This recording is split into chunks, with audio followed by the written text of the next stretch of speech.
विद्यार्थी मित्रांनो, उद्या तुमची परीक्षा आहे, त्यासाठी तुम्हाला खूप शुभेच्छा. तुम्ही आतापर्यंत काही सराव प्रश्नपत्रिका तर सोडवल्या असत्यालच. मग आता आपण आज अभ्यास काय करायचा माहिती आहे? सराव परीक्षा तुम्ही जी दिली त्यामध्ये तुमचे जेवढे चुकलेले प्रश्न असतील ना, तर त्या चुकलेल्या प्रश्नाचं उत्तर तुम्ही समजून घेतलात म्हणजे झालं नाही. तर ते चुकलेले प्रश्न हे ज्या प्रकरणातले आहेत ते अख्खं प्रकरण आज सोडवा.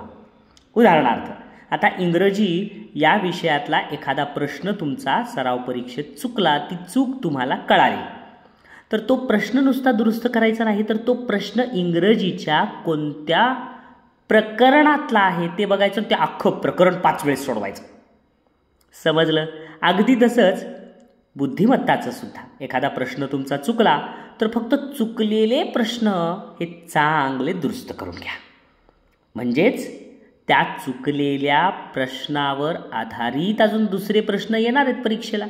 मग जे चुकलेला प्रश्न आहे ते चुकलेला प्रश्न हे कोणत्या प्रकरणातला आहे शोधा आणि ते अख्खं प्रकरण पूर्ण सोडवून काढा 5 वेळेस. अगदी तसं मराठी आणि गणिताच्या बाबतीतही तसंच. जेवढे आत्तापर्यंत तुम्ही सराव परीक्षा दिलेल्या आहात त्या सराव परीक्षेमधील फक्त चुकलेले प्रश्न पहा आणि चुकलेल्या प्रश्नाचं उत्तर शोधून तो प्रश्न कोणत्या प्रकरणातला आहे, मग तो मराठीचा प्रश्न असेल तर मराठीचा तो कोणत्या प्रकरणातला प्रश्न आला आहे ते सगळं प्रकरण सोडवा. गणिताचा प्रश्न चुकला तर तो प्रश्न गणिताच्या कोणत्या प्रकरणातला आहे ते सगळं प्रकरण 5 वेळेस सोडवा. समजलं? मग लागा अभ्यासाला.